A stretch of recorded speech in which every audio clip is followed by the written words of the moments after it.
dividir, ¿verdad? O bosquejar en tres partes, ¿verdad? Así de que, en cuáles podrían ser estas tres partes? Santo Dios. Ahorita, pastor. ¿Ya? Las tres partes. En un bosquejo, porque cuando hablamos de las partes, quizás vimos dos cosas, ¿verdad? Si lo dividimos el libro de Éxodo, lo dividíamos en dos partes, pero si lo bosquejábamos, eran tres partes. Así de que eso hicimos un poco de hincapié, y eso es lo que usted debe de enfocarse, ¿verdad? En cuanto al libro del Éxodo, esas tres, ¿cómo se llama? Divisiones, si lo queremos ver así, en lo que nosotros lo vamos a estudiar y lo podemos dividir. Así es. El primero era que Israel es liberado, Ajá. Israel viaja a Sinaí Ajá. y Israel en el Sinaí. Correcto. Entonces, ese bosquejo es lo que vamos a estar viendo en esta tarde. El principio de ese bosquejo, el primero de ellos es Israel es liberado, obviamente todos los acontecimientos que encierran la salida de Egipto del pueblo de Dios. Luego, cómo Israel viaja al Sinaí, ya que ya vimos algunos, ¿cómo se llama? Enunciados de eso. Y en tercero, Israel en el Sinaí. Esas tres porciones. Entonces, ahí vimos del 1 al 15 está Israel es liberado, la liberación de Israel. Del 15 al 18, ese viaje al Sinaí. Y del 19 al 40, el Éxodo, todo ese desarrollo del pueblo de Israel en el desierto, en la península del Sinaí, allá cerca del monte Sinaí, donde se estableció y donde ellos pues levantaron un tabernáculo por orden de nuestro Dios. Entonces, eso es lo que vamos a comenzar a ver, la primera parte de ese bosquejo, y es la liberación de Israel, que es lo que tenemos acá en esta lámina, en esta oportunidad. Bien, comencemos. Eso aparece, obviamente nosotros no lo vamos a estudiar exegético, ¿verdad? Solo se le voy a mencionar porque, o sea, solo en el capítulo 1 estaríamos unas 3 semanas, ¿verdad? Así de que no podemos. Entonces, vamos a comenzar con la liberación de Israel, que es la primera parte de ese bosquejo que mi hermana Mónica explicaba. Bien, veamos entonces en este momento a través de esta diapositiva. Los israelitas se habían multiplicado enormemente y su estado de esclavitud era en gran manera desesperante. Recuerde, vimos la semana pasada, leímos algunos versículos del capítulo 1, cómo Israel entró a Egipto, ¿verdad? Con 70 personas, pero José ya estaba allá, ¿verdad? En Egipto. Al final, pues dice el libro de los Hechos que eran 75. Pero vemos cómo el pueblo, y usted escuchó en la lectura y lo ha leído también, cómo se levantó un faraón que no conocía a José, quiso matar a los niños, pero los israelitas se multiplicaban en las parteras y todo eso. Y eso es algo que usted ya conoce, ¿verdad? De escuela bíblica, tal vez se lo han de haber mencionado. Pero ya estaba Israel allá, ya estaba en Egipto. Entonces vamos a ver cómo fue la liberación de Israel. Entonces ellos estaban, ¿verdad? En un estado de esclavitud, era en gran manera desesperante. Y eso es algo muy importante que usted debe de aprender en esta tarde. Hay una pequeña lámina solo para que vea una imagen de cómo tal vez el pueblo estaba siendo oprimido. Recuerde que dice la escritura que ellos construyeron dos ciudades, ¿verdad? Así es de que eran trabajadores, eran obreros, no eran como ellos dicen más adelante, que estando en el desierto, que ellos comían, ¿verdad? Un rico pescadito, pancito y todo, ¿no? Y los atendían, ¿verdad? A comida de rey, ¿verdad? No, eran esclavos ellos. Ahora, la gran pregunta, ¿por qué Dios, verdad? Usted tal vez ha dicho eso, ¿por qué Dios permite que su pueblo fuera oprimido cruelmente? Recuerde que yo le expliqué la semana anterior que usted debe de ver un cuadro también espiritual en cada porción de la narración del Éxodo. ¿Por qué? Porque si Éxodo significa salida, cuando usted, así comencé la semana anterior, usted cuando tenga un problema, una dificultad, una situación, vayamos a este libro y veamos cómo Dios con mano poderosa sacó de la esclavitud, ¿verdad? A este pueblo de Israel. Aquí este libro va a narrar toda esa salida. Entonces, la pregunta que usted a veces también se ha hecho, ¿y por qué Dios me hace pasar por esta situación difícil? ¿Qué acaso Dios no puede, o sea, pasar de largo, ¿verdad? Esta prueba dura, difícil. O sea, todos nos hemos preguntado y algunos nos estamos preguntando en este momento, ¿verdad? Quizás, ¿y por qué estoy enfermo? ¿Y por qué mis hijos se enferman? ¿Y por qué Dios ha permitido, pues, que estas cuestiones sucedan? Si yo solo me dedico a servirle al Señor, si yo solo me dedico a trabajarle al Señor. Es duro, hermano, ¿verdad? Es duro, pero vamos a ver algunas situaciones con el pueblo de Israel. Entonces, esa pregunta, ¿por qué permitió Dios o por qué permite Dios que su pueblo fuera oprimido cruelmente? En cuanto a Israel, tenía un propósito, como también para usted y para mí. tiene un propósito. O sea, yo sé, usted no lo entiende, tampoco yo, hermano, tampoco yo. O sea, no lo entiendo a veces por qué tenemos que pasar situaciones duras, difíciles. Tampoco lo entiendo muchas veces, pero a la larga, después de que ha sucedido eso, cuando viene la victoria, usted y yo pues ya entendemos. Hay 4 aspectos que usted debe de entender por qué Dios permitió que el pueblo pasara por esa situación difícil.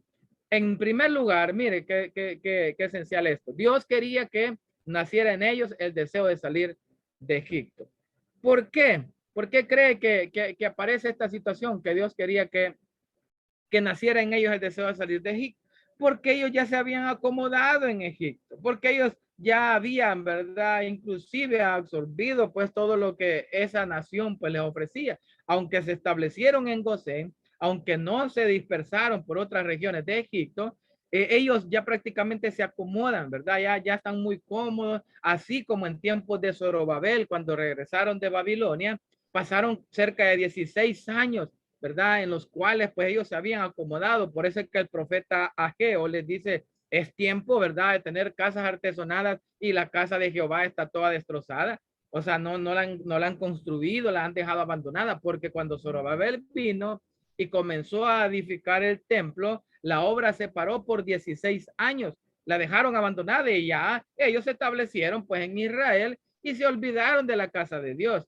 Esa casa de Dios que en tiempos de Zorobabel y de Esdras se levantó ese segundo templo, ¿verdad? Que es el único que se ha levantado después del de Salomón, porque Nabucodonosor destruyó el primer templo que erigió Salomón y el segundo templo lo levantó Zorobabel con Esdras, ¿verdad? Que el tercer templo que le llaman algunos, ¿verdad? Que edificó Herodes, esas fueron remodelaciones o ampliaciones que le hizo el rey para que no se confunda, porque el tercer templo va a ser construido en tiempos del anticristo. Ahí usted se encarga, ¿verdad? De medirlo, a ver si pega ahí con lo que Ezequiel, ¿verdad? Va a decir, no, hermano, espero que ninguno de ustedes se quede, porque ese templo va a ser en tiempos de la tribulación, la iglesia ya no va a estar. Bien, entonces Dios quería que naciera en ellos el deseo de salir de Egipto, ¿verdad? Porque se habían acomodado, ¿verdad? Número 2, se habían olvidado del pacto abrahámico. Recuerde que Dios había dado un pacto a Abraham, que esa tierra sería de ellos, esa tierra sería la tierra que ellos poseerían. No lo vio Abraham, no lo vio Isaac, no lo vio Jacobo en su plenitud, aunque estuvieron en esa tierra, pero la promesa existía, la promesa era clara, y tanto así que el pueblo de Israel aún, ¿verdad? Espera tierra, o sea, porque la promesa para Israel es tierra, la promesa para la iglesia es cielo, son otras promesas y son mejores promesas. Así que ellos se habían olvidado del pacto, ya prácticamente estaban acomodados en Egipto y ya lo que le dijo Dios a Abraham ya se les había olvidado. Entonces, ese es el segundo aspecto por lo cual Dios permitió, ¿verdad? La opresión a su pueblo, ¿verdad? De Israel. Número 3 es que comenzaron a caer en la idolatría. Prueba de ellos que Natán, cuando salen y llegan al Sinaí, lo primero que hacen junto a Aarón es un becerro de oro. O sea, ellos estaban familiarizados con la idolatría. Dicen que algunos comentaristas que en Egipto existían alrededor de 100,000 deidades allá en Egipto. Recuerde que aún hasta el mismo faraón era considerado como un dios en esa tierra de Egipto. Bien, entonces ellos comenzaron a caer en la idolatría. Ellos venían de una posición abrahámica o de un dios monoteísta, sabían perfectamente, ¿verdad? Que eran monoteístas, pero como al mezclarse pues con las ciudades, ¿verdad? Las cuales ellos habitaron, pues también ellos cayeron, ¿verdad? Así como Salomón al unirse con las mujeres, pues que no eran pues de Israel, cayó en idolatría también y él le construyó hasta altares para que ellos adoraran, las mujeres adoraran a sus dioses, ¿verdad? Los cuales ellos tenían como dioses. Entonces, ya el pueblo de Israel había caído en idolatría. Y número 4, ¿qué se necesitaba? Esto ponga mucha atención. Esto a mí me ha costado y me sigue costando algunas veces entenderlo. ¿Qué se necesitaba? Algo drástico para hacer reaccionar a su pueblo. Algunas veces ni usted ni yo, ¿verdad? Entendemos si no es por una situación dura, difícil, complicada. Algunas veces Dios necesita obrar de esa manera para que nosotros entendamos lo que Dios quiere. Entonces, algunos de ustedes dirán, ¿y por qué? O sea, el pastor general fundador decía antes, Señor, yo con poquito entiendo, o sea, no me hubiera penqueado tanto, con poquito, ¿verdad? Porque era necesario caer en una situación, ¿verdad? De un derrame cerebrovascular, pues, o sea, de una situación difícil. Entonces, esto es muy importante que entendamos porque si no es una situación dura, drástica, muy pocos quizás entenderíamos. Si una media cosita nos pasa, seguimos haciendo lo mismo. Mire, la cipota, ¿verdad? Que ahí está jugando, ¿verdad? Tener relaciones sexuales, ¿verdad? Muy cipota, muy joven. O algunas personas, pues, que se dedican a la fornicación o el adulterio y dicen, no, si solo va a ser una vez, no, si mire, solo hacer una salida, solo, sí, cuando de repente queda embarazada, o sea, híjole, ahí sí la regamos. Ahí sí se nos vino encima todo, ¿verdad? Y cómo le digo a mi esposo, cómo le digo, ¿verdad? A mi familia, cómo le voy a decir a mis hijos que van a tener otros hermanitos, ¿verdad? O otro hermanito, eso es complicado. Y uno dice, Señor, pero, o sea, solo un susto, ¿verdad? Y ahora te pido un milagro que desaparezca, sí, va a desaparecer en 9 meses, ¿verdad? Entonces, algunas veces necesitamos unos golpes duros de enfermedad para reaccionar, ¿verdad? Y saber pues que lo que Dios quiere para nosotros, el propósito que Dios tiene para nosotros es más allá de lo que nosotros estamos entendiendo. Entonces, esos 4 aspectos son importantes, ¿verdad? Que usted los conozca, por qué Dios permite, ¿verdad? Que el pueblo de Israel sea oprimido, porque eso es muy importante, ¿sabe por qué? Porque nosotros a lo largo de la escritura vemos, por ejemplo, ¿va? Le digo en tiempos de Daniel, y por qué Dios permitió que esos hombres fueran lanzados al fuego, ¿verdad? Ahí al horno de fuego. Qué duro, pues, o sea, ¿y quién iba a sobrevivir a eso? O sea, no, en ese sentido, lo que sí Dios quería es mostrarle a los demás el poder, ¿verdad? Del Dios de los hebreos y para que entendieran, pues, que Dios estaba con ellos. Pero uno dice, ¿y por qué? O sea, antes de que fueran lanzados y antes de que fueran puestos en ellos, o sea, el miedo, ¿verdad? Y el temor viene, pues, a uno, ¿verdad? Si le dijeran a usted, mire, ¿verdad? En tiempos como de Hitler, ¿verdad? Y que lo vamos a, que hubieran pasado el holocausto y le vamos a pasar, ¿verdad? En esos centros de concentración, ¿verdad? O sea, es difícil, no es muy fácil, pero muchas veces Dios permite todo eso para llamarnos la atención. Así que no se le olviden estos 4 aspectos. Bien, después de esta posición, ¿verdad? De por qué Dios permite, Dios levanta un caudillo. Ese es, Dios levanta al caudillo Moisés para liberar a su pueblo de Israel. Bien, vea aquí a déjeme ver que no logro ver. Bien, Dios cumple su promesa, hermanos. Aquí vamos a ver la posición de Dios levanta a un caudillo, o sea, Moisés. Dios cumple su promesa hecha a Jacob. Y si usted lo quiere ver, a Isaac y a Abraham, ¿ya? De que lo sacaría de Egipto. Ciertamente le dijo a Abraham, o sea, tu descendencia pasará 400 años en Egipto, siendo oprimida, y luego saldrán con mano fuerte, ¿verdad? Hacia la tierra de Canaán. Entonces vemos ahí que Dios cumple su promesa hecha a Jacob de que lo sacaría de Egipto y levanta a un libertador, esa es la palabra caudillo, un libertador, Moisés, para liberar a su pueblo de la esclavitud. ¿Y cómo funciona esto de Moisés? Veamos un poquito de la preparación que tenía ese Moisés. A ver, voy a pedirle ahí, vamos a ver, aliste Éxodo capítulo 2, mi hermano José Ovidio Vázquez, que nos lea el capítulo 2. Ahorita, pastor, ¿me escuchan? ¿Me escuchan, pastor? Amén, amén. Amén. Sí se escucha, amén. Sí. Se le escucha, Perfecto. hermano. Ahorita, ¿no? Estos son los nombres de los hijos de Israel. Capítulo 2. Con Jacob. Capítulo 2. Sí, del 1 en adelante. Ok. Un varón de la familia de Leví fue y tomó por mujer a una hija de Leví, la que concibió y dio a luz un hijo, y viéndole que era hermano, le estuvo escondido 3 meses. Pero no Pudiendo contarle más tiempo, tomó una arquilla de juncos y la calafateó con asfalto e hebrea y colocó en ella al niño y le puso en su carrizal a la orilla del río. Y una hermana suya se puso a lo lejos para ver lo que le acontecería. Y la hija de Faraón descendió a lavarse al río y paseándose sus doncellas por la ribera del río, vio la arquilla del carrizal y envió una criada suya a que la tomase. Y cuando vio al niño, he aquí que el niño lloraba y teniendo compasión de él, dijo, de los niños de los hebreos es este. Entonces su hermana le dijo a la hija de Faraón, iré a llamarla a una nodriza de las hebreas para que le críe este niño.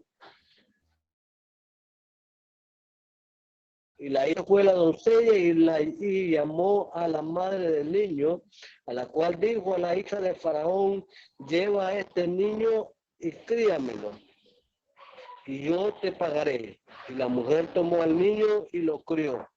Y cuando el niño creció, ella lo trajo a la hija de Faraón, la cual lo prohijo y le puso por nombre Moisés, diciéndole, porque de las aguas te saqué. En aquellos días sucedió que creció ya Moisés y salió a sus hermanos y vio en sus duras tareas y observó que un egipcio que golpeaba a uno de los hebreos sus hermanos. Entonces a todas partes y viendo que no parecía nadie, mató al egipcio y lo escondió en la arena. Al día siguiente salió y vio a dos hebreos que venían. Entonces dijo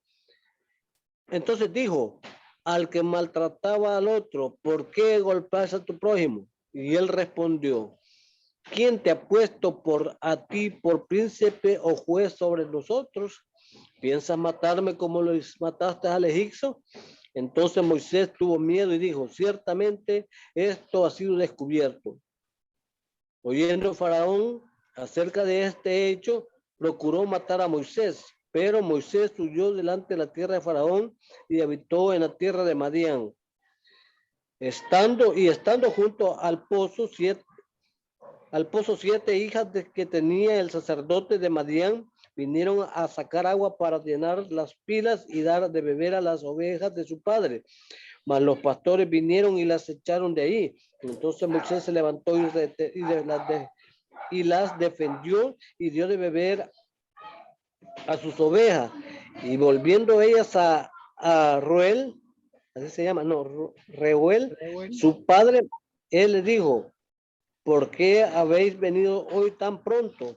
Ellas respondieron, un varón egipcio nos defendió de la mano de los pastores y también nos sacó el agua y dio de beber a las ovejas.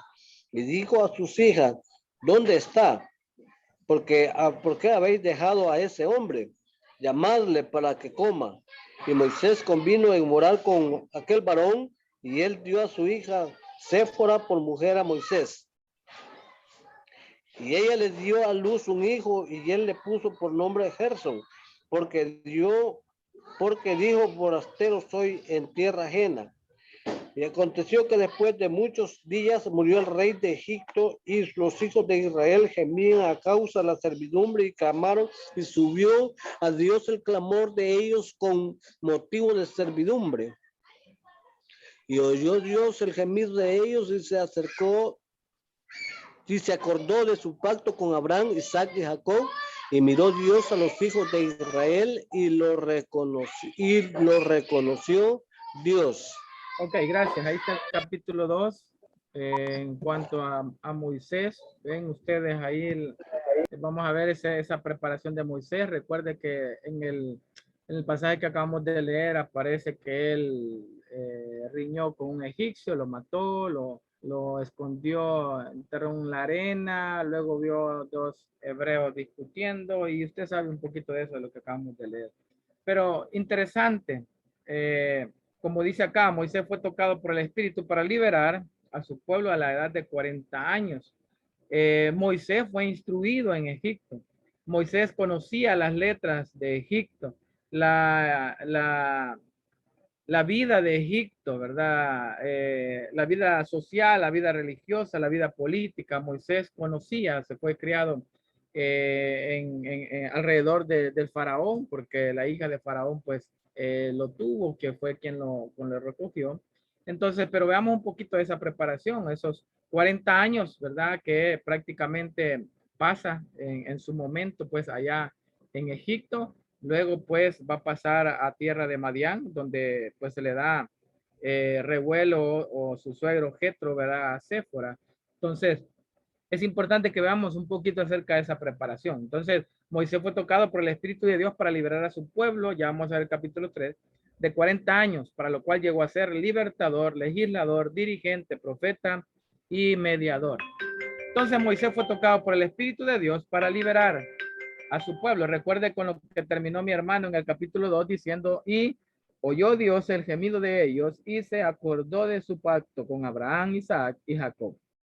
Y murió y miró, perdón, Dios a los hijos de Israel y los reconoció Dios. Entonces, Moisés fue tocado por el Espíritu de Dios para liberar a su pueblo a la edad de 40 años, no se le olvide, para lo cual llegó a ser libertador, lo que dijimos en la lámina anterior. Moisés figura como, junto a Abraham y a David, como uno de los tres más grandes personajes del Antiguo Testamento. El Señor Jesús citó a Moisés también de los pactos, pues, o sea, cuando dice Juan 8:44, les recuerda a los fariseos hijos de quién son, porque si fueran hijos de Abraham, las obras de Abraham haríais, pero no hacen las obras de Abraham. Entonces, por eso es que prácticamente otro personaje del Antiguo Testamento es Abraham y, o sea, el otro personaje que aparece en esta lámina es el rey David. El rey David, recuerda el pacto davídico, el pacto palestino es una continuación o una extensión del pacto davídico, donde se le aparece un que va a ser de un descendiente de su linaje, va a ser rey para siempre. Estamos hablando de que del linaje de David vendría el rey eterno, nuestro Señor Jesucristo. Entonces, 40 años, ¿verdad? Y lo que iba a ser él, un libertador, un legislador, un dirigente, un profeta y un mediador entre el pueblo y Dios. Entonces, es una de las tres figuras más importantes de lo que es el Antiguo Testamento.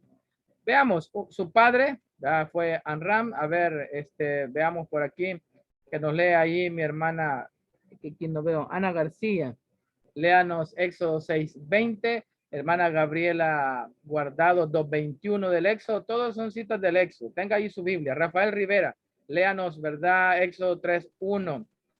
Y Oliver Rodríguez 2:18, que aunque ya leímos por ahí, pero 2:18. A ver, para que todos tengan ahí una cita. Edwin Hernández, Éxodo 2:22. Roberto Cabrera, léanos por favor Éxodo 18:4 y paremos de contar ahorita. Bien, veamos un poquito acerca de la familia, ¿ya? De sus hijos, de su padre, y para que vea un poco el significado también de su nombre. Su padre fue Amram, ¿verdad? Y Jocabed. Éxodo 6:20, ¿qué dice?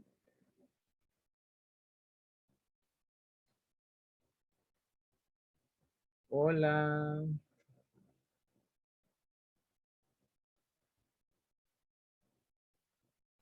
Bueno, cualquiera que lo tenga, porque se lo pedí a alguien. ¿Se lo puedo leer, pastor? Perfecto. 6:20. Sí. Ahorita, pastor. Dice Éxodo 6:20. Y Amram tomó por mujer a Jocabed, su tía, la cual dio a luz a Aarón y a Moisés. Y a los años de vida de Amram fueron 137 años. Continúo Okay. solo él. No, ahí está bien. Ahí aparecen Amram y Jocabed, ¿verdad? Como los padres de Aarón y de Moisés, ambos de la tribu de Leví. Su esposa, Séfora, creo que lo leyó el hermano en la lectura que tuvimos, pero alguien le pedía el 2:21. Amén, pastor. Dice, y Moisés combinó en morar con aquel varón, y él dio a su hijo Séfora por mujer a Moisés, y ella dio a luz a un hijo y le puso por nombre Gerson, porque dijo, forastero soy en tierra ajena. Ok, Séfora, la mujer, ¿verdad? De Moisés, la esposa de Moisés. Su suegro Jetro, que es el mismo Reuel, 3:1 y luego 2:18. 3:1. Apacentando Moisés las ovejas de Jetro, su suegro, sacerdote de Madián, llevó las ovejas a través del desierto y llegó hasta Horeb, monte de Dios. Ok, ahí aparece Jetro, suegro de Moisés, padre de Séfora, ¿ya? Que es el mismo Reuel que aparece en el 2:18. ¿Qué dice 2:18? Y volviéndose ellas a Reuel, su padre, él les dijo, ¿por qué habéis venido hoy tan pronto? Ok, gracias. Ahí se está refiriéndose siempre a Jetro, ¿verdad? Suegro de Moisés. Sus hijos, Gersón, el primero, 2:22. Y ella le dio a luz un hijo y le puso por nombre Gerson, porque dijo, forastero soy en tierra ajena. Creo que ahí es Gersón, ¿verdad? Tiene ahí la tilde, ahí es una palabra aguda, ¿ya? Termina con una consonante, ¿verdad? Y aparece tildada, es Gersón, ¿ya? Y Eliezer, ¿verdad? 18:4, segundo hijo de Moisés. ¿Qué dice? Hola, ¿quién le pedí 18:4? Lo leo, pastor. Cualquier hermano, porque ponga, ya ve, algunos no Amén. están aquí en la Y el otro se clase. llamaba Eleazar, porque dijo, el Dios de mi padre me ayudó y me libró de la espada de Faraón. Ok, gracias. La hija de Faraón que rescató a Moisés, Roberto Cabrera. se cree Hola. que es Hatshepsut, ¿ya? Quien según la tradición, según la tradición judía, ¿ya? Era casada, pero no tenía hijos y deseaba uno, ¿verdad? Y al obtenerlo le puso por nombre Moisés, que significa rescatado de las aguas. Un poco acerca de la familia de Moisés. Veamos un poco acerca de su llamamiento, ¿verdad? Cuando Moisés huyó de Egipto, que es lo que leímos en el capítulo 2, habitó en la tierra de Madián. Recuerde que los madianitas, hermana Nadia, ¿de quiénes eran descendientes los madianitas?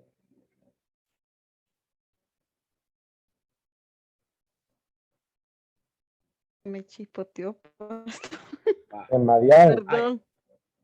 Ahí lo buscan después. Bien, habitó en tierra de Madián, ¿verdad? Y se casó con Séfora y la hija de Jetro, ya llamado también Reuel, era sacerdote de Madián. Moisés pastoreaba las ovejas a las faldas del monte Oreo. O sea, ve un poquito a dónde estaba o cuál era la vida de Moisés en su llamamiento.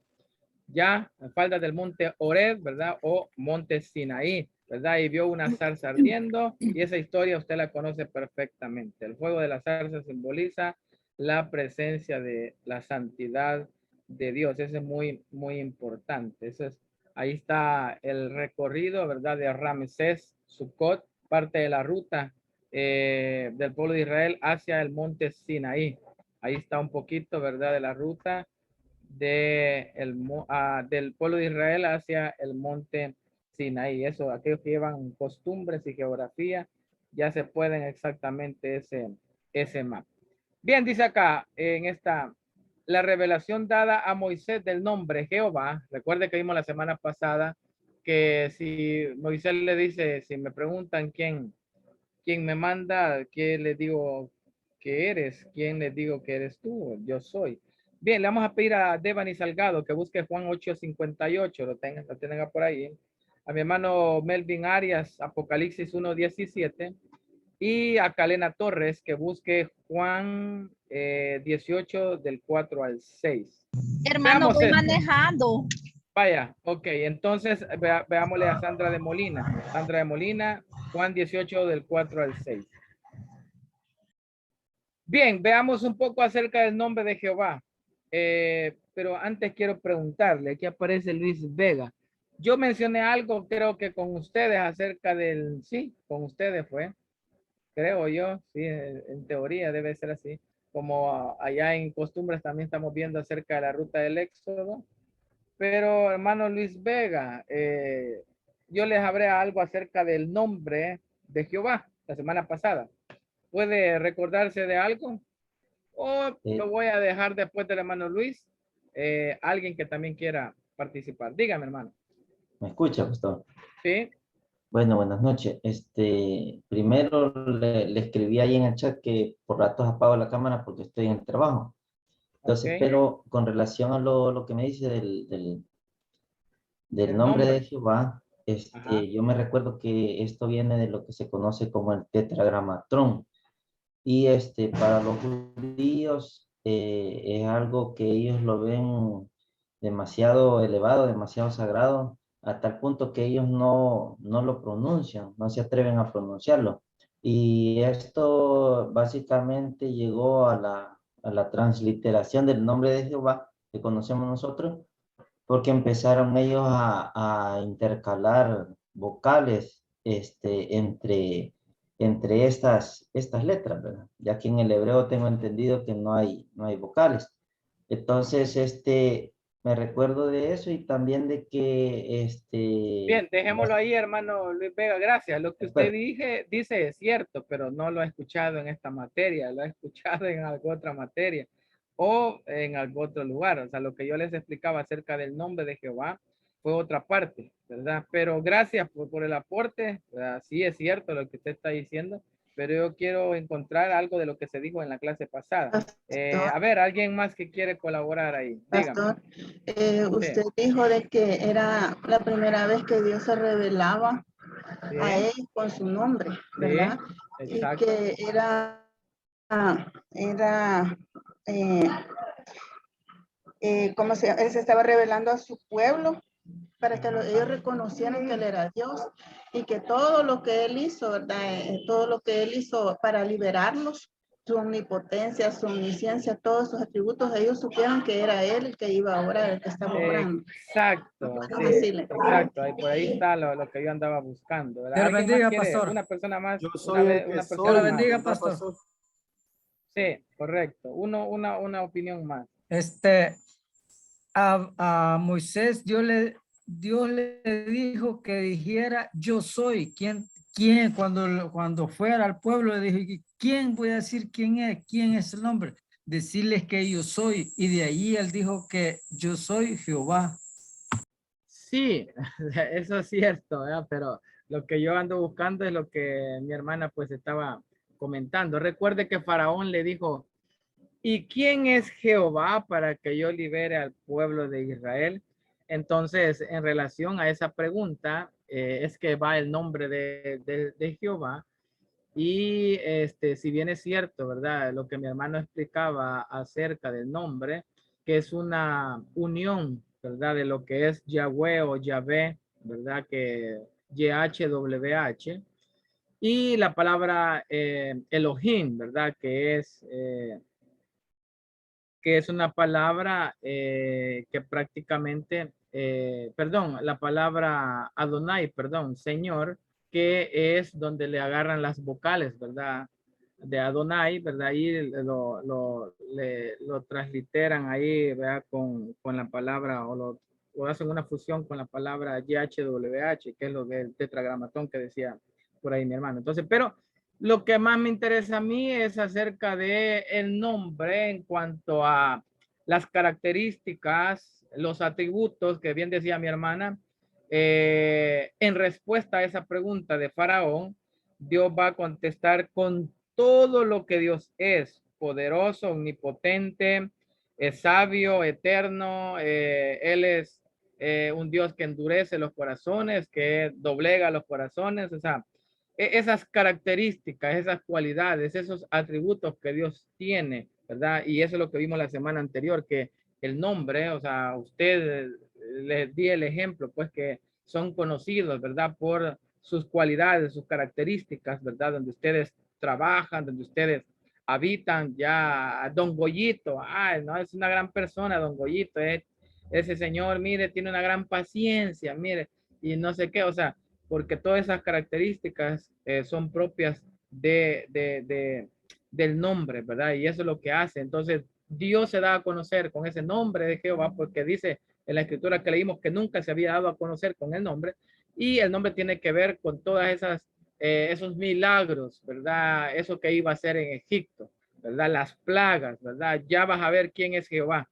quién es Jehová, todo lo que él va a hacer tiene que ver con ese nombre. Entonces, nombre de Jehová, dice, es el equivalente a YHWH que estamos viendo. La frase yo soy encuentra su equivalente en griego en las siguientes expresiones. Antes que Abraham fuese, yo soy el primero y el último, y a quien buscáis, yo soy. Leamos esas tres citas. Juan 8:58 primero. Amén, Esto pastor. es el equivalente del hebreo al griego. Amén, pastor. Juan 8:58 dice, ¿Sí? Jesús les dijo, de cierto os digo, antes que Abraham fuese, yo soy. Ok, perfecto. Ahí Juan 8:58. Apocalipsis 1:17. Amén, pastor. Apocalipsis 1:17. Cuando le vi, caí como muerto a sus pies, y él puso su diestra sobre mí, diciéndome, no temas, yo soy el primero y el último. Ok, aparece yo soy otra vez. Bien, ¿qué más dice ahí en el 18:4 al 6 de Juan? Pero Jesús, sabiendo todas las cosas que le habían de sobrevenir, se adelantó y les dijo, ¿a quién buscáis? Le respondieron, a Jesús Nazareno. Jesús le dijo, yo soy. Y estaba también con ellos Judas, el que le entregaba. Cuando le dijo, yo soy, retrocedieron y cayeron a tierra. Ok, puede ver un poquito, ¿verdad? El equivalente en el Nuevo Testamento acerca del poder que hay en ese nombre, yo soy. Y en otra porción del Antiguo también dice, yo soy el que soy. O sea, es ese nombre poderoso de Dios y que ahí en Apocalipsis aparece el primero y el último, el que estuvo muerto, ¿verdad? Y que está, pero está vivo, ¿verdad? Hablando de su naturaleza humana nada más, que murió allá en la cruz. Jesús el hombre fue el que murió y no el Cristo, el ungido, el Hijo de Dios. Entonces, parte de lo que es el nombre de el Señor. Veamos un poquito acerca de ese llamamiento de Moisés y las objeciones que puso Moisés, y en un paralelismo de lo que usted algunas veces en el llamado que tiene a servirle al Señor también cometemos ese mismo error. A ver, David Ramírez, búsqueme Éxodo 3:11. Éxodo 3:11. Max Hernández, Éxodo 4:1. Y déjenme ver por acá para que todos vayamos participando. Vamos a ver, Nelson Valle, no sé si está. No sé qué es lo que miro ahí, si es el techo. Sí, va, el techo. Nelson Valle, Éxodo 4:10. Y Roberto Alvarado, Éxodo 4:13. Bien, vamos a ver algunas objeciones de Moisés al llamamiento que le hace el Señor, y quizás usted y yo como siervos del Señor, usted y yo como personas a las cuales Dios ha llamado al ministerio, también quizás podemos poner este tipo de objeciones, y ya vamos a ver las respuestas de parte de Dios. Veamos Éxodo 3:11 y vemos que Moisés expone una falta de capacidad. Amén. Dice la palabra de Dios. Entonces Moisés respondió a Dios, ¿quién soy yo para que vaya a Faraón y saque a Egipto a los hijos de Israel? Ok, vemos la falta de capacidad, ¿verdad?, que estaba dando Moisés en relación al llamamiento que Dios le estaba haciendo, ya el Señor. Porque en el capítulo 3 está el llamamiento de Moisés. Vemos la falta de autoridad también que él estaba expresando, por lo cual él no podía ser el caudillo, el libertador. 4:1. Amén.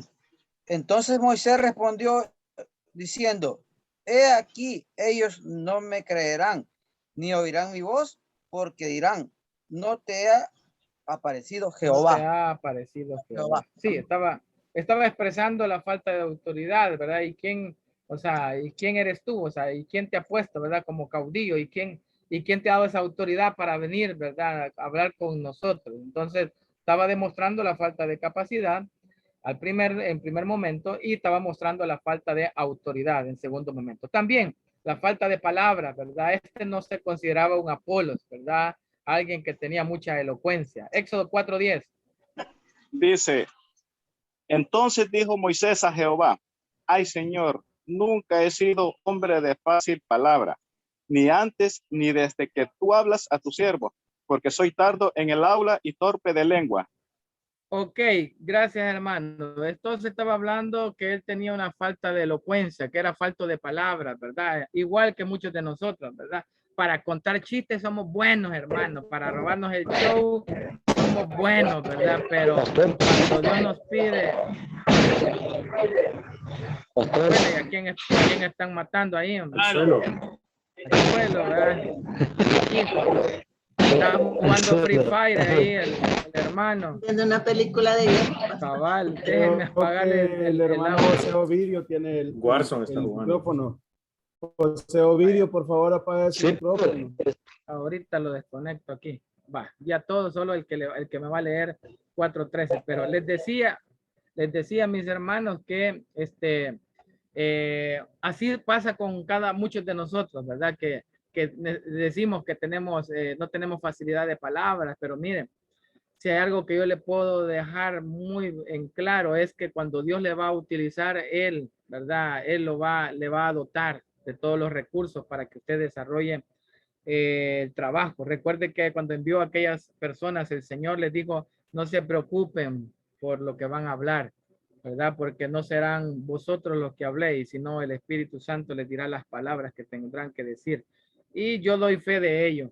Yo, estudiante, tanto en el colegio como en la universidad, era una de las personas que no me gustaba la exposición. Yo le huía a exponer, ya, aquello de pasar al frente, a poder hablar en público, ha sido algo que yo siempre tuve, aún en la universidad, pero cuando vine al Señor, nunca pensé yo que iba a estar frente, ¿verdad? En un púlpito o frente a una congregación, y créame que Dios lo prepara. Yo, de hecho, cuando ahí en la Nacional le meten a un curso de nivelación cuando uno ingresa y lo ponen a exponer, y yo dije, no, hombre, yo pagaba por no pasar, pero como ahí era obligatorio defender su nota, entonces Pastor, Dios, ajá. ¿Tiene a cargo alguna iglesia? Sí, yo estoy pastoreando Sí. una iglesia.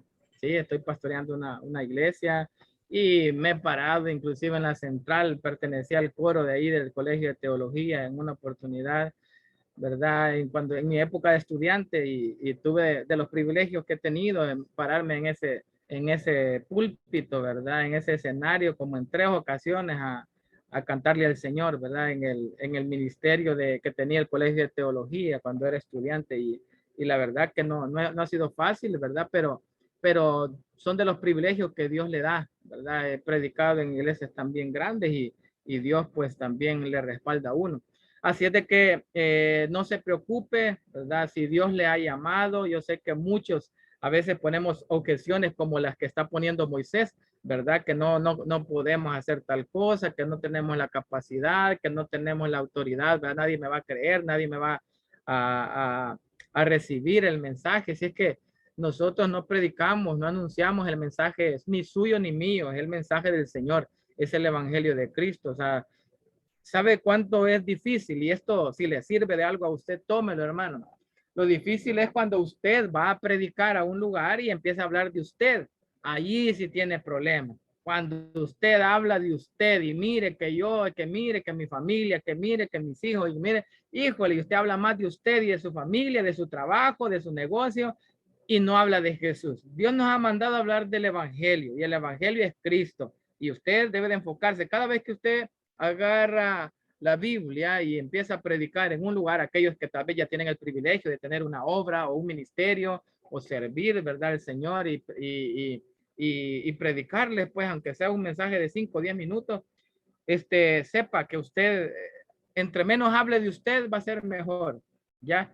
Entre menos usted hable o se dirija, ¿verdad? A la naturaleza humana suya, va a ser mejor.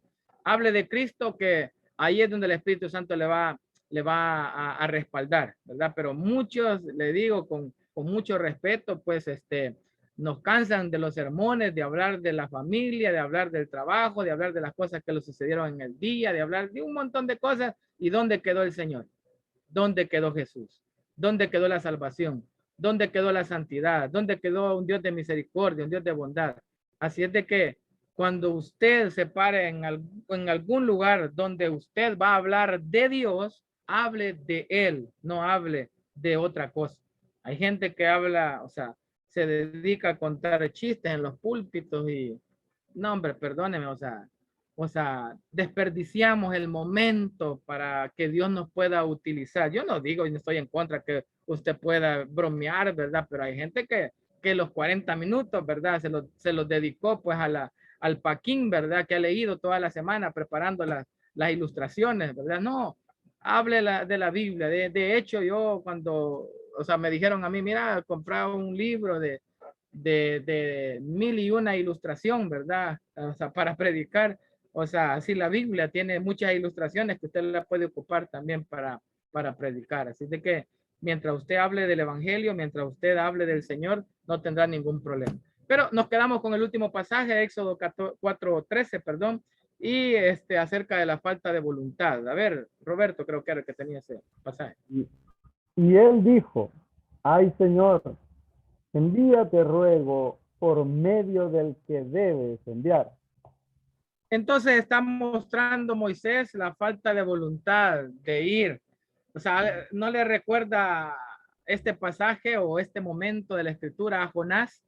¿Verdad? Que no quería ir a Tarsis, ¿ya? No le recuerda también este pasaje a todos aquellos personajes en los cuales Dios les ha llamado a que vayan y no quieren ir. Entonces, esto es muy, muy especial tomarlo en cuenta, ¿verdad? Que muchos de nosotros inclusive estamos siendo rebeldes al llamado de Dios. Y algunos que ya están en el ministerio sabrán que al principio no querían ir, ¿verdad? Cuando uno le dicen, hermano, no quisiera servir en un ministerio, ¿verdad? Al Señor, y al principio, no, fíjate, no, más adelante, no estoy preparado, ¿verdad? Siento que no es mi tiempo, ¿verdad? Cuando ya esté en silla de ruedas voy a querer ir, ¿verdad? Dice, o sea, cuando no tenemos nada que entregarle al Señor. Objeciones de Moisés, que tal vez se parecen a las que usted está poniendo hoy para servirle al Señor. Y mire lo que Dios le va a contestar a Moisés, y esto es muy importante, acerca de lo que las respuestas de Dios. Voy a pedirle a Margarita Portillo que busque Éxodo 3:12, a Hilary Escalante que busque Éxodo 4 del 2 al 9, a Elida Alfaro que busque también Éxodo 4:11 al 12, y por último le voy a pedir a mi hermano Ricardo Grande que busque Éxodo 4:14 al 14:16. Entonces vamos a ver las respuestas de Dios para Moisés, que puso 4 objeciones, por lo menos las que nosotros podemos enmarcar ahí en ese pasaje, pero veamos las respuestas de parte de nuestro Dios. Y miren, algo muy importante que usted debe de saber. Si usted se revela al llamado de Dios, Dios va a buscar otro, no se preocupe. Dios va a levantar a otro, ¿verdad? Porque el propósito de Dios jamás se va a detener. O sea, si usted no quiere ir, no se preocupe, Dios va a levantar a otro, pero también, ¿verdad? De esa manera también nos va a tratar a nosotros. Pero veamos, ¿verdad? La respuesta que da Dios a la primera de las interrogantes, ¿verdad? Que le dice Moisés, ¿verdad? Que él no tiene capacidad para ir. 3:12, ¿qué dice? Dice, y él respondió, ve, porque yo estaré contigo, y esto te será por señal de que yo te he enviado. Cuando hayas sacado de Egipto al pueblo, serviréis a Dios sobre este monte. Ok, Dios le dice, yo estaré contigo. Ya no me digas que no tienes capacidad, porque no eres tú el que va a ir. Soy yo el que va a ir contigo. Y yo estaré contigo, dice en el 3:12. También a la falta de autoridad, ¿verdad? ¿Qué dijo en el 4:2 al 9? Y Jehová dijo, ¿qué es eso que tienes en tu mano? Y él le respondió, una vara. Él le dijo, échala en tierra, y se hizo una culebra, y Moisés huía de ella. Entonces dijo Jehová a Moisés, extiende tu mano y tómalo por la cola. Y él extendió su mano y la tomó y se volvió vara en su mano. Por esto creerán que se te ha aparecido Jehová, el Dios de tus padres, el Dios de Abraham, Dios de Isaac y Dios de Jacob. Le dijo además Jehová, mete ahora tu mano en tu seno. Y él metió la mano en su seno. Y cuando la sacó, he aquí que su mano estaba leprosa como la nieve. Y dijo, vuelve a meter tu mano en tu seno. Y él volvió a meter su mano en su seno. Y al sacarla de nuevo del seno, he aquí que se había vuelto como la otra carne. Si aconteciere que no te creyeren ni obedecieran a la voz de la primera señal, creerán a la voz de la postrera. Si aún no creyeren a estas dos señales ni oyeren tu voz, tomarás de las aguas del río y las derramarás en tierra. Perfecto. Y se cambiarán. Dejemos hasta ahí la lectura. A la falta de autoridad de Moisés, se lo voy a poner así de sencillo. Cuando usted está en un trabajo y tiene un superior, un jefe inmediato superior, ¿verdad? Y lo manda a hacer algo siempre dentro de la misma empresa, cuando lo ven llegar, ¿verdad? A usted, ¿verdad? Que lleva una información y le dice, mire, dice fulano de tal que quiere que le mande por favor esta información. Entonces usted va tranquilo porque quien lo manda es el jefe inmediato superior y va bajo esa autoridad. Igual le pasaba a Moisés. ¿Y quién soy yo? Si yo ni me conocen ahí, pues además huyendo salí yo de ahí de Egipto, ¿verdad? ¿Y qué autoridad? ¿Y qué voy a hacer? ¿Cómo me le voy a presentar yo delante a Faraón? No, y eso va a demostrar que Dios lo manda y quiere mostrarle la omnipotencia, ¿ya? El todopoderoso, el Shaddai de nuestro Dios, ¿verdad? Y con mano poderosa dice que iba a sacar al pueblo de Egipto, haciendo todos esos milagros. Lo primero es lo de la serpiente. Lo segundo es eso que hizo que de meter la mano en su seno. Lo tercero dice, entonces vas a tocar el río Nilo, ¿verdad? Y se va a convertir en sangre. Y así usted conoce la historia de las 10 plagas allá en Egipto. Bien, y para terminar, falta cuando él expresó la falta de elocuencia, ¿verdad? Vemos la capacitación de Dios. Éxodo 4:11 al 12. Amén, pastor. Y Jehová le respondió, ¿quién dio la boca al hombre? ¿O quién hizo al mudo y al sordo, al que ve y al ciego? ¿No soy yo Jehová? Ahora pues, ve y yo estaré con tu boca y te enseñaré lo que hayas de hablar. Ok, Dios es quien capacita, hermanos. Dios es quien dio la boca al hombre, ¿verdad? A quien hizo al mudo, o sea, Dios puede hacer, o sea, capacitarlos para poder llevar a cabo esa misión que Dios nos ha encomendado. Y por último, acerca de la voluntad, Dios le da la dirección y la instrucción a Moisés. 4:14-16.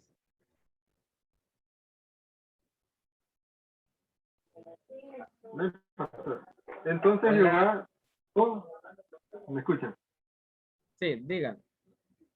Entonces Jehová se enojó contra Moisés y dijo, no conozco yo a tu hermano Aarón, levita, y que él habla bien, y aquí que él saldrá a recibirte y al verte se alegrará en su corazón. Tú hablarás a él y pondrás en su boca la palabra, y yo estaré con tu boca y con la tuya, y os enseñaré lo que hayáis de hacer, y él hablará por ti al pueblo.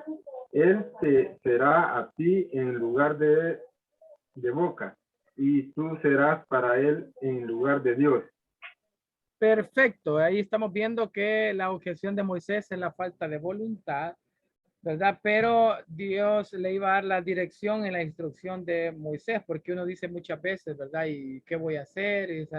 Y no queremos hacer las cosas porque simplemente no sabemos qué hacer, ¿verdad? Y perdemos la voluntad de hacer las cosas que Dios nos está recomendando. Pero ahí le dice la dirección, Dios dirige, Dios instruye cuál es el procedimiento que debemos de seguir.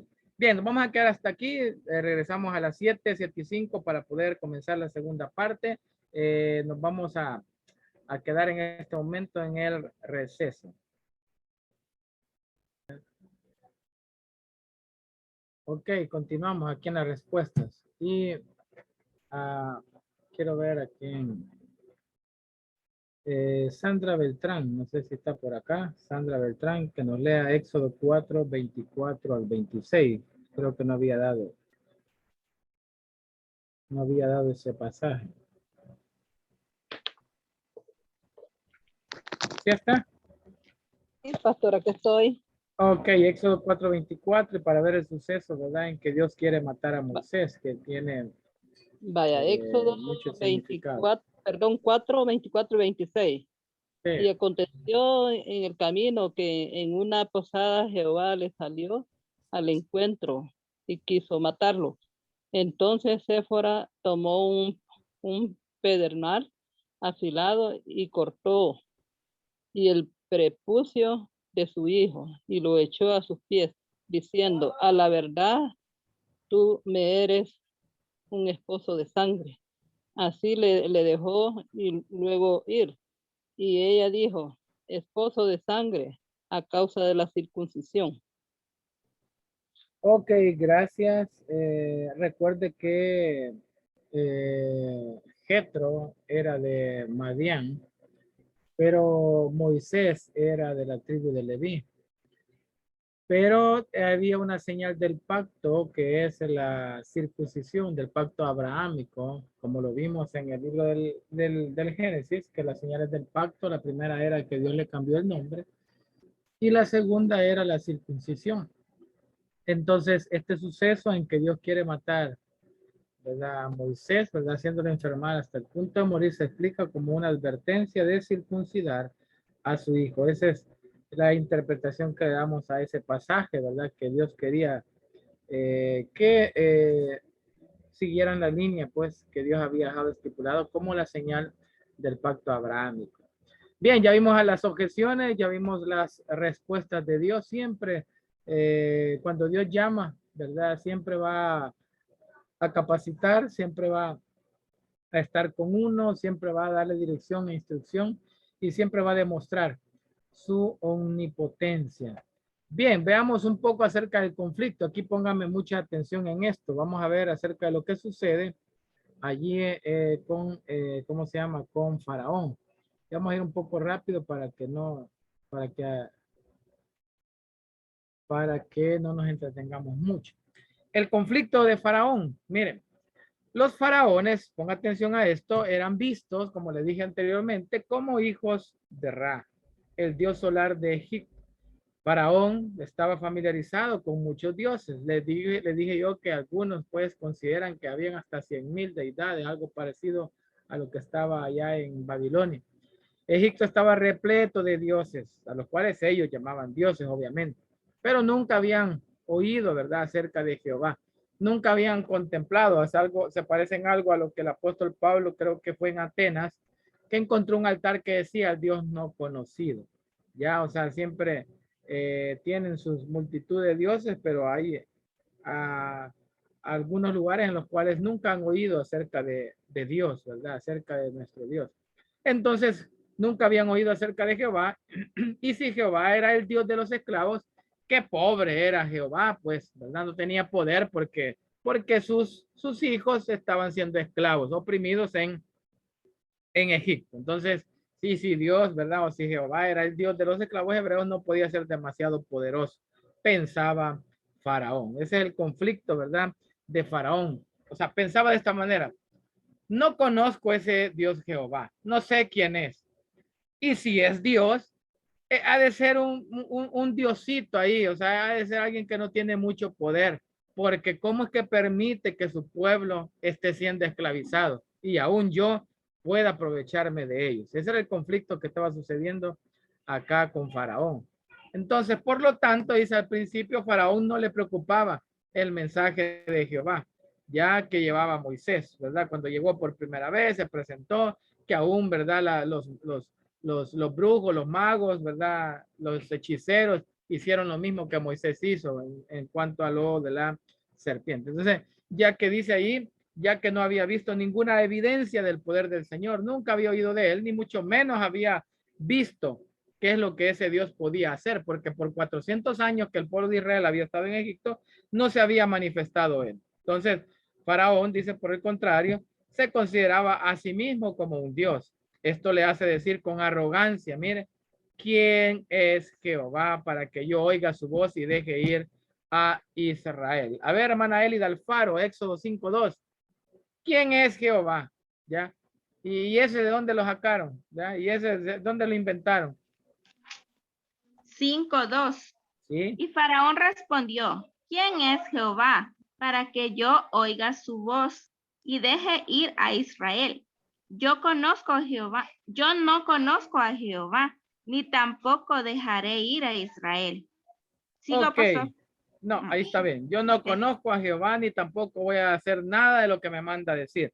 Por eso es que Dios dice que nunca se había dado a conocer por su nombre, ¿ya? Y dice que aquí lo va a hacer ya con su nombre, pues, sacando con mano poderosa al pueblo de Israel. A ver, también ahí Elida, busque, ¿cómo se llama? 3:18 del Éxodo, ¿verdad? 3:18. Dice, y oirán tu voz, e irás tú y los ancianos de Israel al rey de Egipto, y le diréis, Jehová, el Dios de los hebreos, nos ha encontrado. Por tanto, nosotros iremos ahora camino de 3 días por el desierto para que ofrezcamos sacrificios a Jehová, nuestro Dios. Ok, como le fue ordenado por Dios en el 3:18, Moisés y Aarón solicitaron a Faraón que permitiera a los israelitas hacer ese viaje de 3 días al desierto para ofrecer sacrificios a Dios. Eso es lo que aparece ahí en el 3:18 de Éxodo, que pedían permiso para que el pueblo de Israel saliese, ¿verdad? En ese camino a 3 días para poder hacerle sacrificio a Dios. Vea esto qué interesante. Las numerosas referencias a la dureza del corazón, mire qué interesante es, porque usted va a ver que Dios dice en su palabra que Él endurece los corazones y también Él ablanda los corazones. Pero en el libre albedrío que consideramos que el ser humano tiene, sucede de que el hombre decide cómo va a reaccionar, ¿verdad? Ante el llamado de Dios.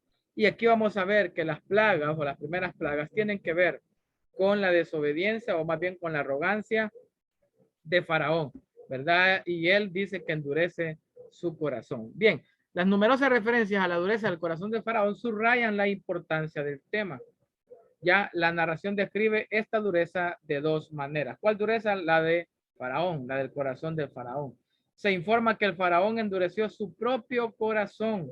Más adelante se declara que Dios endureció el corazón del Faraón como estaba predicho en 4:21. A ver, Tony Montalvo, léame el 4:21 del Éxodo y también David Ramírez, léame 7:3 del Éxodo para que veamos que quién endurece el corazón y luego qué es lo que sucede más adelante. 4:21 primero.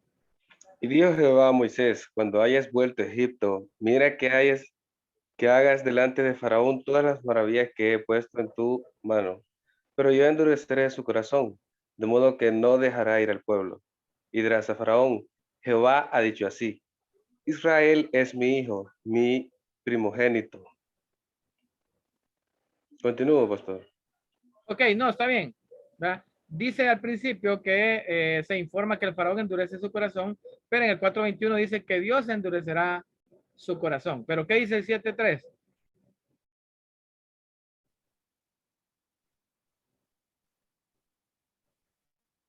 A ver, mi hermano que le pedí el 7:3.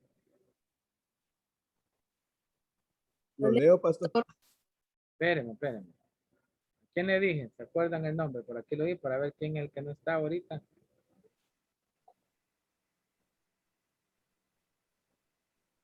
Se salió. No lo veo aquí. Bien, léamelo ahí, cualquiera. 7:3. Amén. Y yo endureceré el corazón de Faraón y multiplicaré en la tierra de Egipto mis señales y mis maravillas. Ok, bien. Y yo endureceré el corazón de Faraón. Claro, eso es lo que había dicho en 4:21. Eso es lo que estaba diciendo en el 7:3. Pero si usted se va a las plagas, y vamos a la primer plaga que aparece aquí, la plaga de la sangre, lea el versículo en el capítulo 7, versículo 14. Vea lo que dice en el versículo 14. Entonces dice Jehová, dijo a Moisés, el corazón de Faraón está endurecido y no quiere dejar ir al pueblo. Pero vayamos más adelante, dice 23 del capítulo 7. Y Faraón se volvió y fue a su casa y no dio atención tampoco a esto.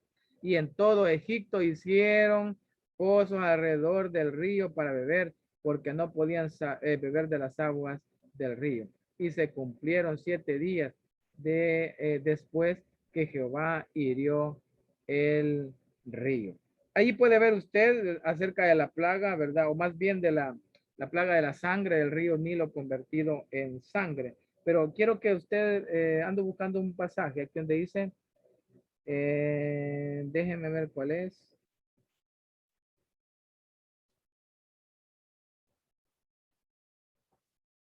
Versículo, y hubo sangre, sus enfrentamientos. El 22 dice, y los hechiceros de Egipto hicieron lo mismo con sus encantamientos, y el corazón de Faraón se endureció y no los escuchó como Jehová lo había dicho. La presciencia de Dios, o sea, el preconocimiento de Dios, puede verse en este momento en el cual Dios sabía, Dios conocía que Faraón endurecería su corazón y no dejaría ir a su pueblo. Pero ponga atención en lo que dice el versículo 22. Y dice, el corazón de Faraón se endureció. Él endureció su Faraón. Él es que no quería dejar ir al pueblo de Israel.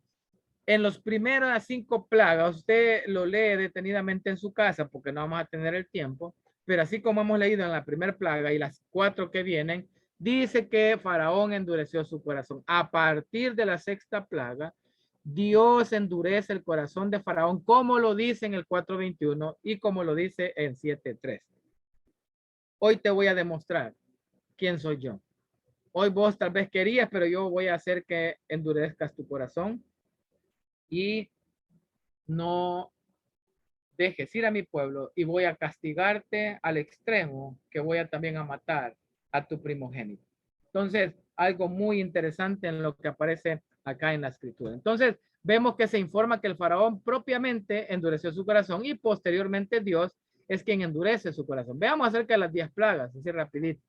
Las plagas fueron respuesta de Dios a la pregunta de Faraón, ¿quién es Jehová? ¿Se acuerda del que vimos ahí en el versículo anterior?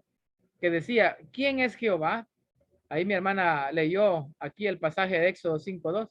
¿Quién es Jehová? Para que yo oiga, ¿verdad?, su voz y deje ir a su pueblo. Entonces, en relación a esa pregunta, Dios le va a demostrar quién es él, mandándole 10 plaguitas, así tranquilitas, ¿verdad?, que son para que reconozca quién es Jehová.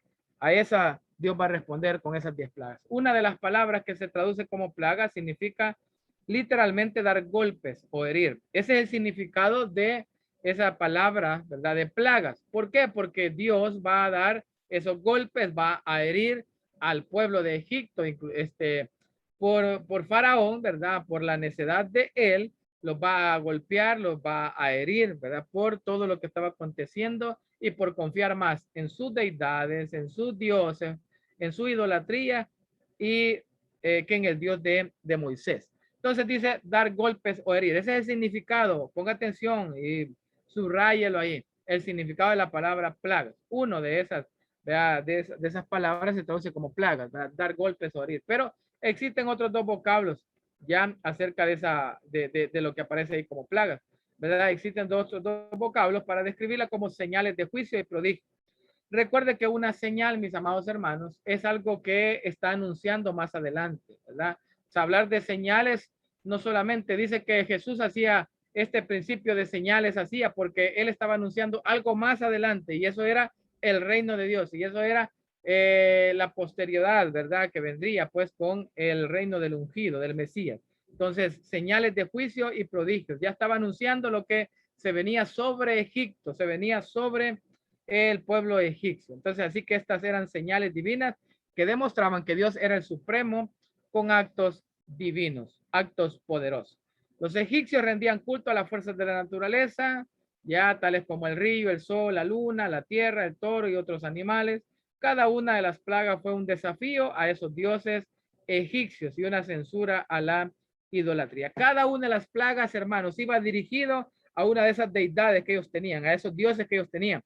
¿Qué es lo que estaba demostrando Dios? Que él era el único que podía, ¿verdad?, poner y quitar, ¿ya? O sea, darlo y quitarlo, ¿verdad?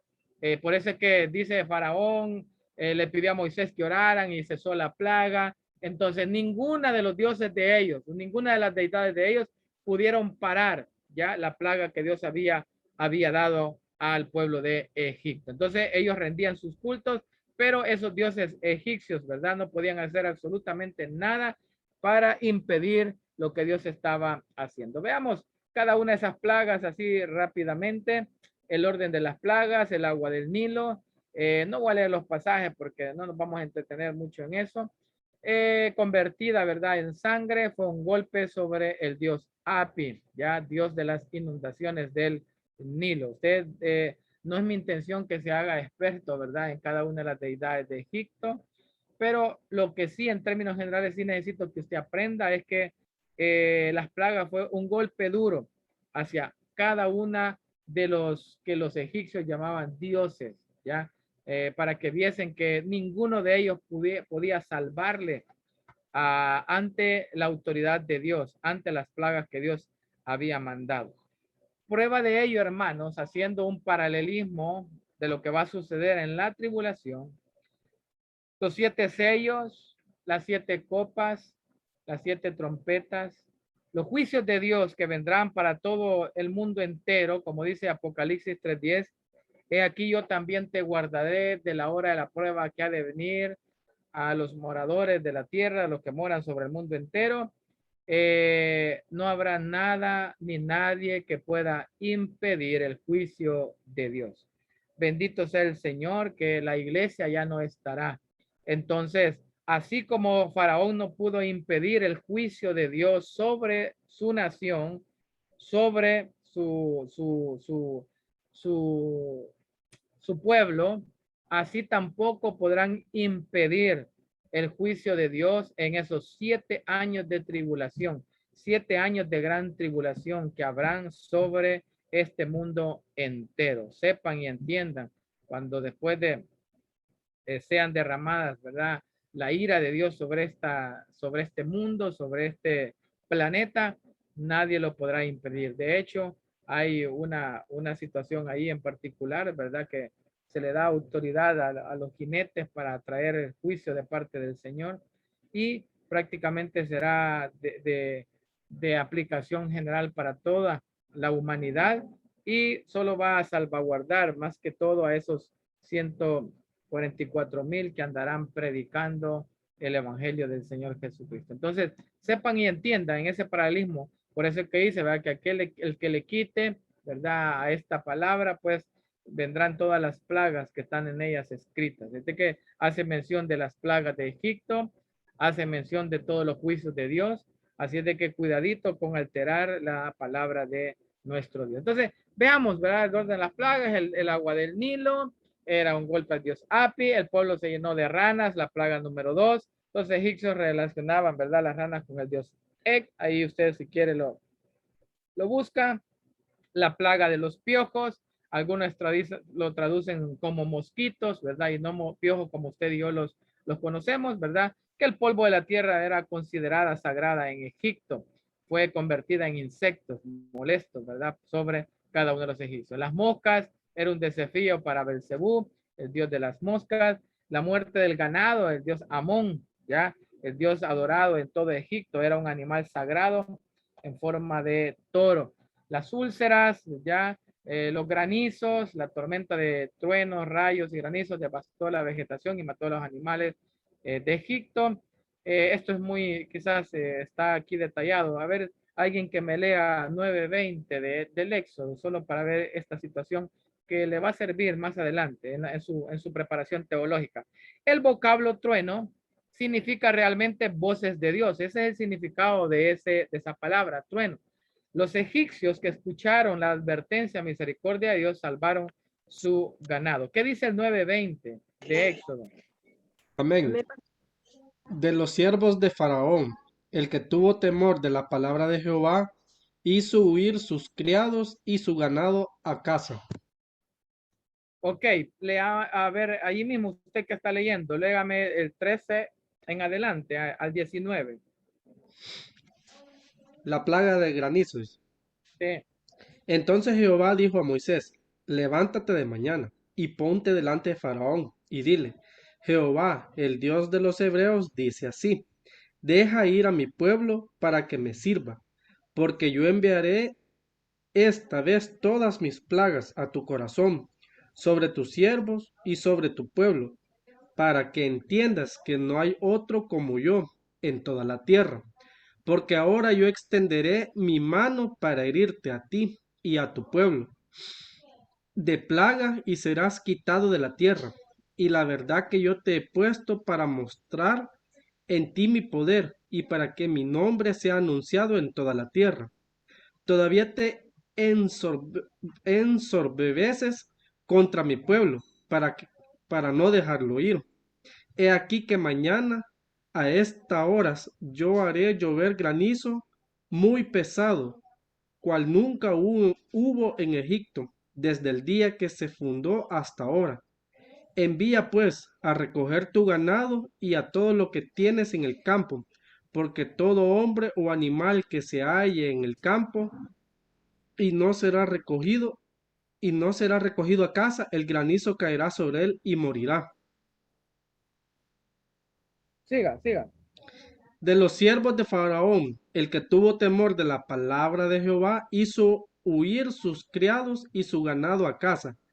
Mas el que no puso en su corazón la palabra de Jehová, dejó sus criados y su ganado en el campo. Hasta el Y 23.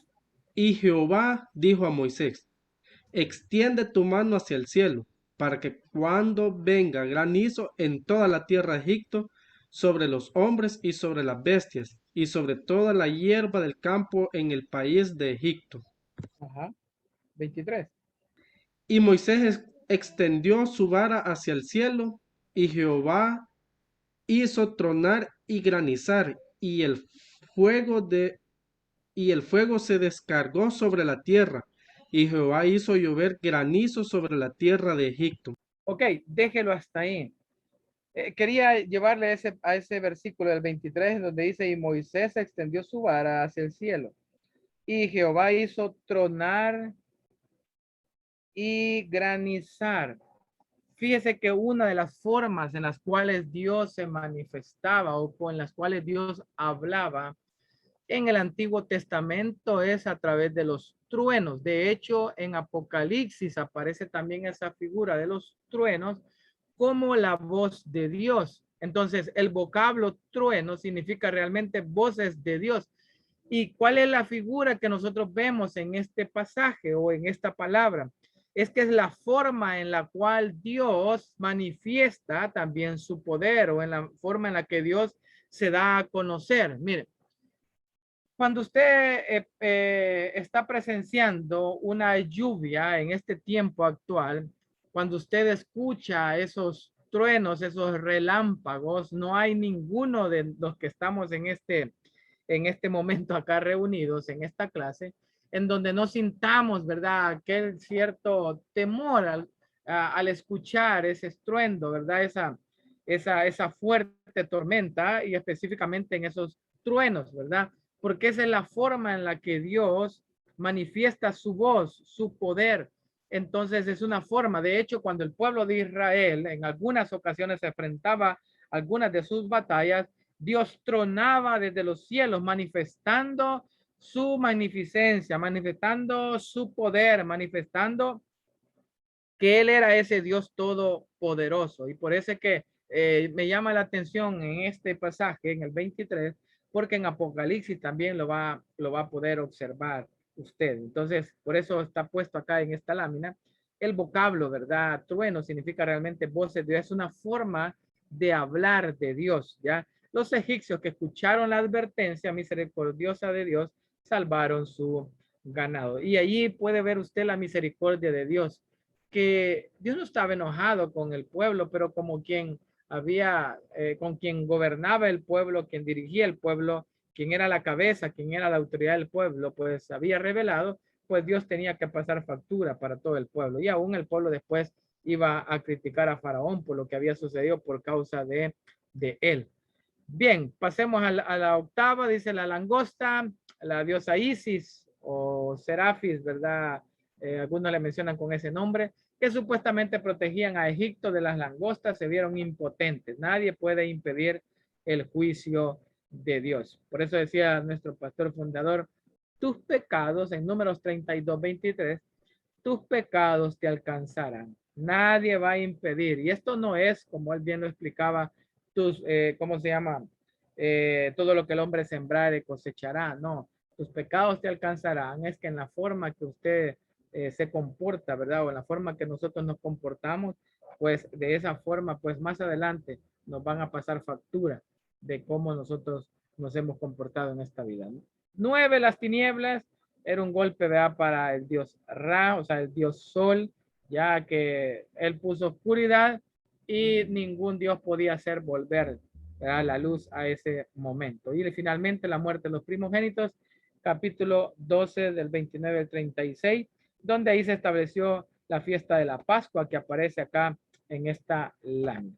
Bien, leamos, bueno, eso lo leímos mejor la semana anterior acerca de la fiesta de la Pascua. Alguien leyó el capítulo 12 del Éxodo. Ahí está narrado en qué iba a consistir, en qué consiste hasta el día de hoy en la fiesta de la Pascua. Pero veamos un poquito acerca de ese propósito de estas plagas que sucedieron, ¿verdad? Acá en el Éxodo.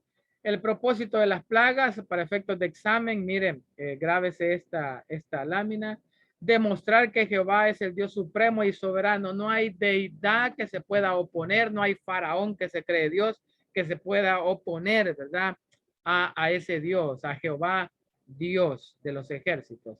También derrotar a las deidades de Egipto y demostrarles que ninguna de esas deidades a las cuales ellos adoraban, igual que los profetas de Baal y los profetas de Acera, ninguno de ellos tenía el poder para ayudarles. No hay nada ni nadie que les pueda ayudar. Así es de que es interesante ver cómo Dios derrota a las deidades de Egipto.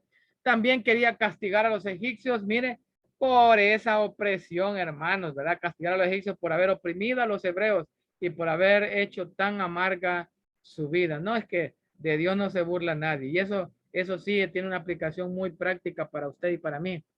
Nadie se va a burlar de los hijos de Dios. Tal vez en su momento, ¿verdad?, se burlaron de usted, ¿verdad?, porque lo despidieron del trabajo y tal vez buscaron su despido y de repente usted abandonó, ¿verdad?, por la puerta de atrás porque lo quitaron y se rieron sus compañeros, pero Dios le va a levantar a usted, le va a poner en un lugar de bendición y usted va a ver lo que va a suceder con esa gente que le sirvió de tropiezo, con esa gente que le hizo la camita, como decimos nosotros a buen salvadoreño. Sus ojos verán cómo Dios va a tratar con esa gente. También aquí lo vio cómo trató con el pueblo egipcio. De hecho, después más adelante se ve cómo Dios también ahoga a todos esos egipcios que persiguieron, ¿verdad?, queriendo matar a los hebreos. Así que nadie se va a burlar de Dios. Dios siempre castiga a aquellos que oprimen a los hijos de Dios. Ay de aquellos que quisiera tropezar a alguno de mis pequeños. Mejor le fuera, dice, atarse una piedra de molino y tirarse al fondo del mar. No se preocupe por aquellos que se burlan de usted, aquellos que se burlan de que porque usted ora al tiempo de comida, porque se la lleva de cristianito. No se preocupe. Dios un día les va a ajustar cuentas. Y también el propósito de esas plagas era efectuar la liberación de Israel y prepararlos para vivir en obediencia y fe. Creo que estas 10 plagas era prueba suficiente para que el pueblo de Israel obedeciera. Si así como los iba a sacar con mano poderosa, también Dios podía darles comida en el desierto, Dios podía darles de beber en el desierto, Dios podía hacer que el calzado nunca fuese de gastar en el desierto. Era suficiente prueba, ¿ya?, para que el pueblo fuera obediente y creyeran en él. Lamentablemente, hasta usted y yo, Dios nos ha hecho tantas maravillas hasta el día de hoy y nosotros no creemos en él. Seguimos teniendo incredulidad, pero cada quien, ¿verdad?, vivimos como queremos. Entonces, veamos acerca de la fiesta de la Pascua, que decíamos está en capítulo 2.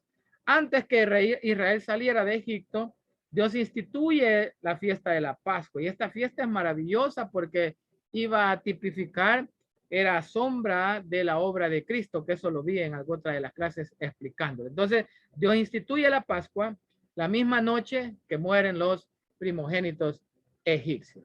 La Pascua es, según el Antiguo Testamento, un símbolo profético de la muerte de Cristo. Yo ya les hablé de ello, ¿ya?, de la salvación y del andar por fe a partir de la redención. El vocablo Pascua viene del vocablo hebreo que significa Pesaj. Mire lo que significa en el hebreo. Pesaj, que literalmente significa pasar por alto, pasar encima, ¿ya? Y figurativamente preservar, o sea, mostrar misericordia. En la literalidad en el hebreo significa pasar por alto, ¿ya?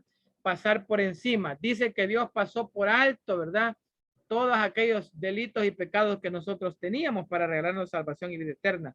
Romanos dice que el acta de los decretos que ya moraba sobre nosotros ha sido borrada, ya no tiene, ¿verdad? Un acta, un decreto donde decía que condenado, Ronald Robles, condenado, fulano de tal, condenado. Esa fue pasado por alto, ya no debemos nada. Consumado es, ¿verdad? La cuenta ha sido pagada. Entonces, ¿qué significa pesaj? Significa pasar por alto o pasar encima, ¿ya? Y figurativamente es preservar, porque obviamente la muerte pasó por alto, la muerte pasó por encima del pueblo de Israel, pero al mismo tiempo estaba figurativamente preservando las vidas de los primogénitos que no iban a morir porque estaban manchados los dindeles con la sangre de el cordero. Entonces significa también mostrar misericordia. ¿Por qué dice Efesios 2, 8 y 9 que por gracia sois a salvo? Y esto es un don de Dios, no es por obras para que nadie se gloríe. Así que es un acto de gracia, de misericordia de nuestro Dios. ¿Cómo era la celebración de la Pascua? Veámoslo acá. La Pascua consistía, o sea, grábenselo si no lo ha leído así detalladamente en el libro del Éxodo capítulo 12, consistía en el sacrificio de un cordero o de un cabrito. Con su sangre debía untar los dindeles de las puertas y comer de su carne. Ahí está una figura de lo que se hizo, ¿verdad? El día que el pueblo de Israel salió de Egipto. Comían panes sin levadura, ¿ya? El hecho de que el pan fuera sin levadura indica falta de tiempo para prepararlos porque ellos salieron apresuradamente el día que Dios los sacó de ese lugar. A ver, Orlando Celaya, léame 12:39 del Éxodo para que vean que no tuvieron tiempo de que el pan pues fuera leudado, ¿verdad? Y poder cocerlo, sino que tuvieron que salirlo, ¿verdad? Y no darle tiempo que tenía que tener. 12:39. Amén, pastor. Digan. Dice, y cocieron tortas sin levaduras de la masa que había sacado de Egipto, pues no había leudado, porque al echarlos fuera de los egipcios, no habían tenido tiempo ni para prepararse comida. Ok, no habían tenido tiempo ni para prepararse comida. Entonces, eso es que comían panes sin levadura y por eso la fiesta de la Pascua se alarga por 7 días comiendo panes sin levadura. A ver, Jonathan Alfaro, búsqueme Éxodo 12 del 14 al 20. Y Karen de Rosales, búsqueme 13 del 3 al 10. A ver, Jonathan Alfaro.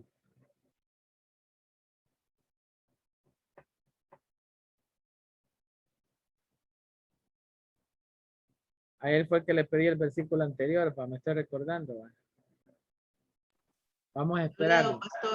Espérenme. Vamos a esperar a Jonathan Alfaro que nos ha dejado una imagen que está predicando.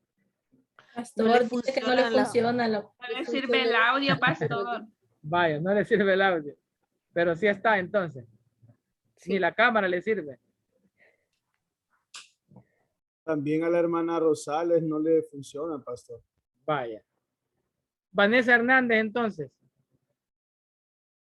12, 14 al 20. Y Oscar Páez, léanos 13 del 3 al 10. Y vamos a ver que la Pascua significativamente, ¿verdad?, la recordarían las generaciones posteriores en 3 maneras. La primera de ellas es que celebrarían cada año la fiesta de 7 días, ¿verdad?, de los panes sin levadura. Entonces, esta Pascua significativamente la recordarían las generaciones posteriores de esta manera, ¿verdad? Esa fiesta de la Pascua abarca esos 7 días de comer panes sin levadura. También la segunda es que es en asociación con la fiesta, ¿verdad? Estos 7 días, ¿verdad? En conmemoración de la Pascua, comiendo un cordero y un cabrito de 1 año. Y la tercera que para conmemorar la supervivencia de sus hijos primogénitos. Veamos la fiesta de la Pascua. 12, 14 al 20 primero.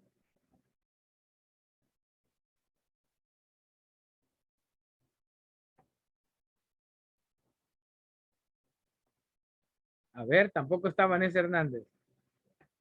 No le sirve el micrófono.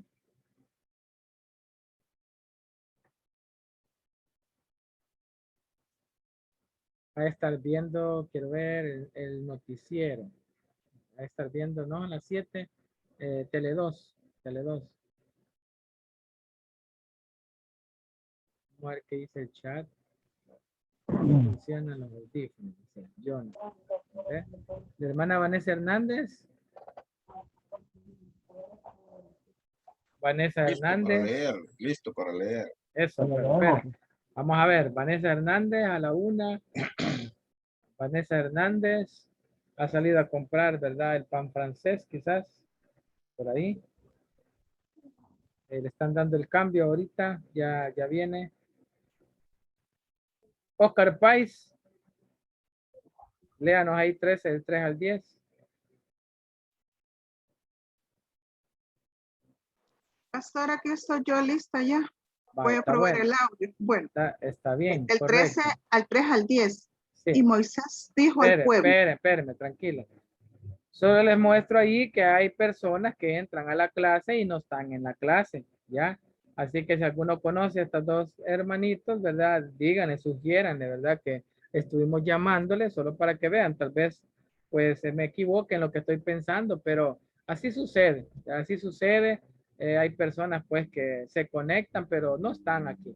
No están en la clase, ¿verdad? Pero al momento del examen, me contestan lo que oyen en los púlpitos, me contestan en lo que tal vez ellos piensan, ¿verdad? Pero solo para que vea. A ver, hermanas, dígame, 13 del 3 al 10. Amén.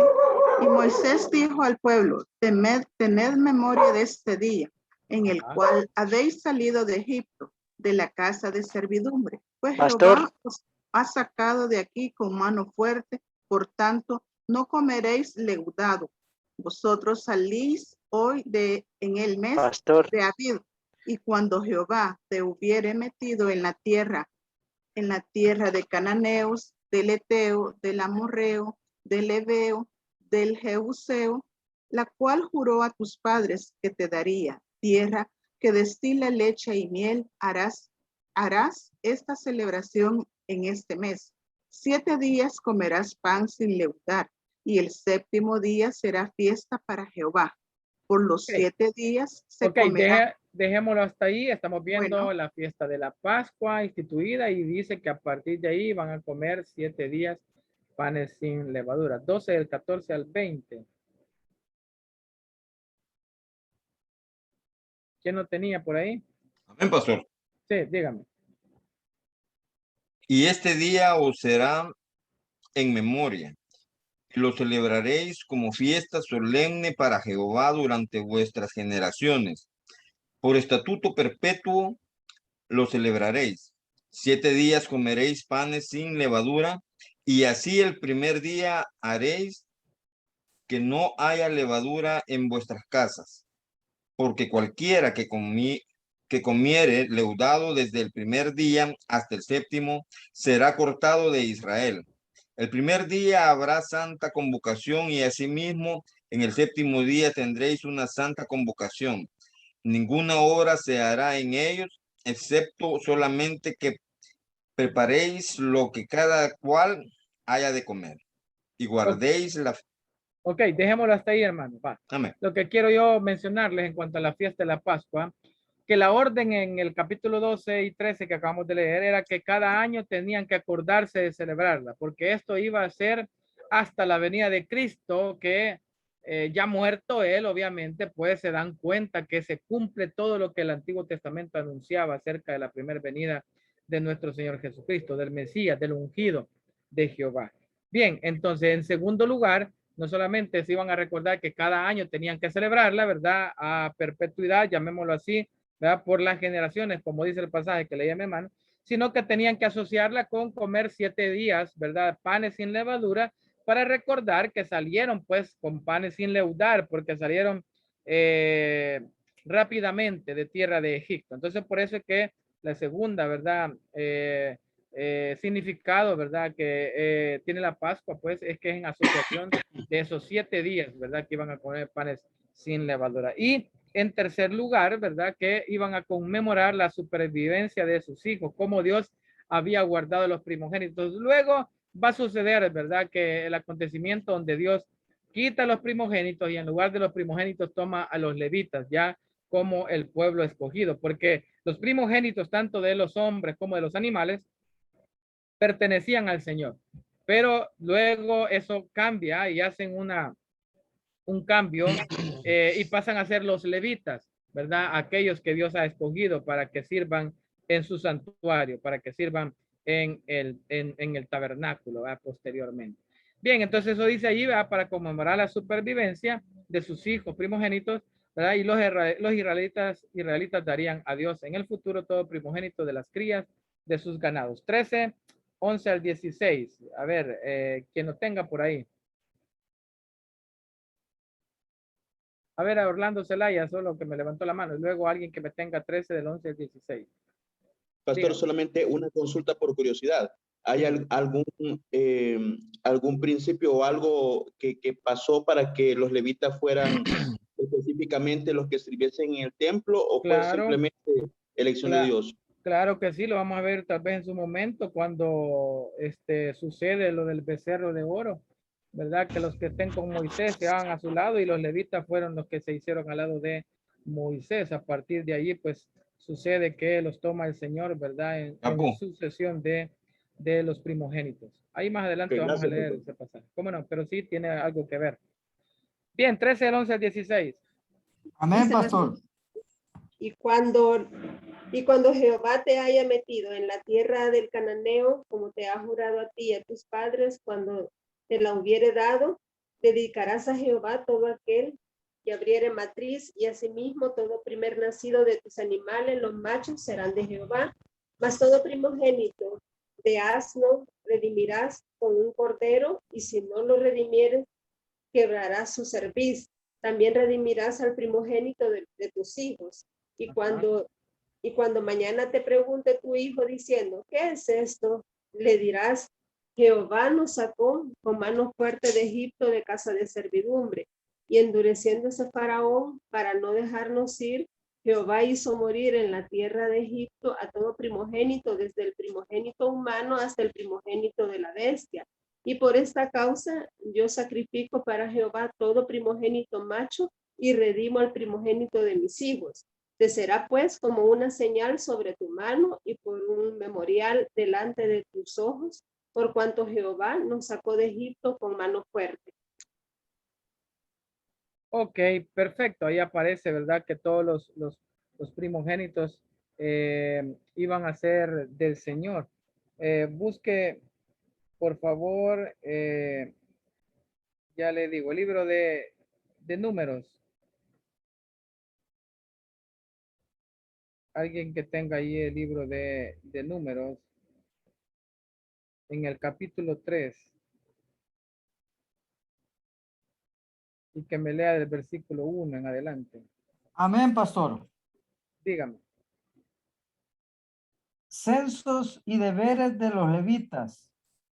Estos son los descendientes de Aarón y de Moisés en el día en que Jehová habló a Moisés en el monte Sinaí. Y estos son los nombres de los hijos de Aarón: Nadab, el primogénito, Abiud, Eliezer y Tamar. Estos son los nombres de los hijos de Aarón, sacerdotes ungidos, a los cuales consagró para ejercer el sacerdocio. Pero Nadab y Abiú murieron delante de Jehová cuando ofrecieron fuego extraño delante de Jehová en el desierto de Sinaí, y no tuvieron hijos. Eliezer e Itamar ejercieron el sacerdocio delante de Aarón su padre. Y Jehová habló a Moisés diciendo: haz que se acerque la tribu de Leví y hazla estar delante del sacerdote Aarón para que le sirvan y desempeñen el encargo de él y el encargo de toda la congregación delante del tabernáculo de reunión para servir en el ministerio del tabernáculo. Y guarden todos los utensilios del tabernáculo de reunión y todo lo encargado a ellos por los hijos de Israel, y ministren en el servicio del tabernáculo. Y dirás los levitas a Aarón y a sus hijos, les son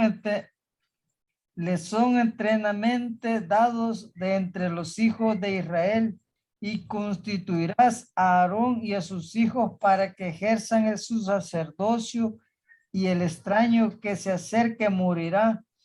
Y habló además Jehová a Moisés diciendo, he aquí, yo he tomado a los levitas delante de los hijos de Israel en lugar de todo primogénito. Los primeros nacidos entre los hijos de Israel serán pues míos los levitas, porque mío es todo primogénito desde el día en que yo hice morir a todos los primogénitos en la tierra de Egipto. Santifiqué para mí a todos los primogénitos en Israel, así de hombres como de animales, míos serán yo Jehová. Y Jehová habló a Moisés en el monte Sinaí diciendo, cuando los hijos de Leví sigan las casas de sus padres por sus familias, contarás todos los varones de un mes arriba. Y Moisés los contó conforme a la palabra de Jehová, como le fue mandado. Los hijos de Leví fueron estos, sus nombres Gerson, Coat, Merari. Y los nombres de los hijos de Gerson por su familia son estos: Ligni, Simei. Los hijos de Coat por familia son Anran, Izhar, Hebrón, Uziel. Y los hijos de Merari por sus familias Moali, Musi. Estas son las familias de los Leví según las casas de sus padres. De Gerson era la familia Ok, dejemos hasta ahí la lectura, hermano. Solo quería que vieran en ese pasaje cómo Dios sustituye los levitas por cada primogénito que pertenecían a él, ¿verdad? Y luego pues ahí vamos a ver en el libro de Números cuando hay un intercambio, ¿verdad? Y cuando le dan, bueno, en Levítico creo que aparece también la porción, cuando le dan un cambio por cada uno de los primogénitos, solo para que usted tuviera un poquito de mención, pero más adelante lo vamos a ver. A ver, acerca del calendario hebreo, aquí aparece, ¿verdad? Eso van la otra semana, creo que les voy a dejar una tarea en relación a esto para su cuarta unidad. Pero ahí vea, ¿verdad? Siempre los 12 meses, un calendario lunar, y que al final, pues ellos siempre tienen un mes extra cada periodo, porque son de 30 días, ¿verdad? Y es diferente, perdón, al calendario que nosotros tenemos. Aquí aparece otra imagen, ¿ya?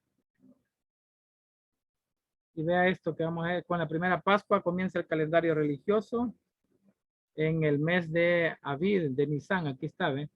Nisan, Abil, que es el mes entre marzo y abril nuestro, ¿ya? Ahí aparece el mes 1 es Nisan, llamado también Abil. Entonces, con la primera Pascua comienza el calendario religioso de los hebreos y el comienzo de su vida nacional en el mes de Abil, llamado prácticamente Nisan, y que corresponde a los meses de marzo y abril en nuestro calendario. Entonces, el calendario judío es un calendario lunar de 28 días, ¿verdad? Lo que resulta en un año más corto que en Occidente. Y al final, como le decía, pues es acomodado con un mes más ahí al final para igualarlo al calendario que nosotros tenemos, que es un calendario solar. Cuando el calendario se desfasa un mes, ¿verdad? Se añadía un mes adicional llamado Adar. Quiero ver si aparece aquí aquí está, ¿ve? Adar, ahí está, ¿ve? En esta, ¿ya? Lo que dice acá. Los meses comenzaban siempre con la luna nueva. Bien, eso es la parte de el Israel sale de Egipto, Israel es liberado de Egipto, porque hoy vamos a comenzar a ver la segunda parte, ¿verdad? Ya cuando agarra bueno, más bien la segunda parte de esa liberación de Egipto, ¿verdad? Cuando Israel sale propiamente de esa tierra, porque solo vimos la Pascua ya en el capítulo 12 y 13. Preguntas hasta lo que hemos visto acá, hermanos. Vamos a dejar esta parte final. Faltan unas 6 láminas nada más. Se las voy a mandar así completo. Bueno, 3 láminas nada más. Israel sale de Egipto, ¿verdad? En Génesis 15:3 se refiere a los descendientes de Abraham, pero no lo quiero ver a la carrera. ¿Verdad? Quiero verlo la otra semana, tranquilo. Y ahí vamos a ver también lo de los primogénitos que mencionaba mi hermano. ¿Alguna otra pregunta, hermanitos? Pastor, ¿cómo podría explicarse que en Génesis 5:13, creo que es, o 15:13, que dice que fueron 400 años los que iba a estar Israel, ¿sí? Y en Éxodo dice que 430 años? Sí, ¿Cómo podría ser? eso ya lo hablamos, ¿verdad? Aquí en la clase, y es que algunos comentaristas, o por lo menos lo que la mayoría cree, es que esos primeros 30 años, pues fue de total tranquilidad, que fueron los años en los cuales José estaba como segundo, ¿verdad? Después de Faraón allá en Egipto. Y luego pues fueron oprimidos. Mientras tanto se levantó otro faraón que no conocía a José. No es que no conocía de él, porque obviamente sí sabían de las historias de los faraones anteriores, pero simplemente ya no lo reconoció, pues porque obviamente ya había muerto José, y pensaron pues que el pueblo se podía rebelar con ellos. Entonces, de las explicaciones que más se escuchan es que esos 30 años fueron de tranquilidad para el pueblo de Israel, porque estaba, y los otros 400 años fueron que en realidad pues los oprimieron. Ya esa es una, no es la única, no es la única. Hay otra postura que yo le invito a que usted la busque en internet si gusta, y es que comienzan a contar desde que Agar e Ismael pues veían con desprecio pues a Sara, ¿verdad? Y la descendencia, ¿verdad? Y creen que, o sea, hay un estudio sobre ellos, ¿verdad? Y creen que desde ahí comienza la opresión, ¿verdad? Y empiezan ahí inclusive un cálculo matemático en donde pega 430 años hasta la liberación del pueblo de Israel, ¿verdad? Que desde el nacimiento de Isaac, y como ya Ismael ya tenía 13 años, pues hay una cierta, ¿cómo se dice? Opresión, ¿verdad? No sé cómo llamarle ahorita, se me va la palabra, pero como, ay, hombre, lo veían mal, pues, para que me entiendan lo que le quiero explicar, que se veía mal a Isaac, ¿verdad? Se veía mal a Sara, ¿verdad? Ya a Ismael, por eso hasta el día de hoy hay un pleito, pues los ismaelitas, que son descendientes de Agar, ¿verdad? Que son los palestinos, que son los dueños del oro negro, los árabes, ya, entonces hasta el día de hoy hay un problema. Entonces, ahí busca esa postura, y hay otra tercera postura también en relación a ello, ¿verdad? Que inclusive que si usted se va a la cronología y se va a los escritos que hay acerca de los faraones de Egipto, que hay una buena escritura de ellos. Ellos tienen registro de todos los faraones, ¿verdad? De la antigüedad, desde el año 3000 antes de Cristo hay registros, y hay algunos científicos que han determinado, ¿verdad? Que el pueblo de Israel, o aquellos que lo oprimieron, no fueron 400 años, sino que solo se está refiriendo a un periodo indeterminado. O sea, lo toman inclusive hasta de una manera alegórica, pues que estuvieron 400 o 430 años. Nosotros creemos que la más sencilla interpretación es que podemos entender que José estaba en Egipto, ¿verdad? Y obviamente pues gozaron del bienestar, ¿verdad? Y por eso se dice que fueron 430, aunque allá en Génesis se había dicho que serían 400 años esclavos, porque los primeros 30 estarían gozando de bienestar, porque José era quien gobernaba o estaba el segundo al mando allá en Egipto. Bien, esa es la explicación, ¿verdad? Que les puedo dar, pero hay otras explicaciones, hay otros comentarios que usted los puede estudiar. Es mi deber nada más decirle que existen otras posturas, y usted puede, como todo estudioso de la palabra, puede buscarlas. Hay registros de faraones, hay registros acerca de los Ixos, ¿verdad? Que se cree que ellos fueron los que, bueno, se cree, de acuerdo a la historia, que los Hicsos invadieron Egipto y Flavio Josefo en Historia de los Judíos, en ese libro menciona que esos Hicsos eran semitas, o sea que venían, ¿verdad?, de allá del territorio de Zen, eran del área semítica, y entre ellos venían esos judíos que entraron con José. Lea Flavio Josefo, hay una postura en relación a eso también, ¿verdad? Que esas caravanas que llegaron y pelearon contra los egipcios, contra faraones, ahí aparece mencionado un rey, ¿verdad?, de los Hicsos, que entre ellos se le consideraba a José, que de repente dice que gobernó la tierra de Egipto y oprimieron a los egipcios. Léalo, o sea, ahí le va a dar un poquito más de interpretación ese libro histórico de Flavio Josefo, que es Historia de los Judíos. Hay bastante literatura. Bien, hermanos, muchas gracias por estar en su clase. Le suplico, ¿verdad?, que active su cámara, que esté presente, porque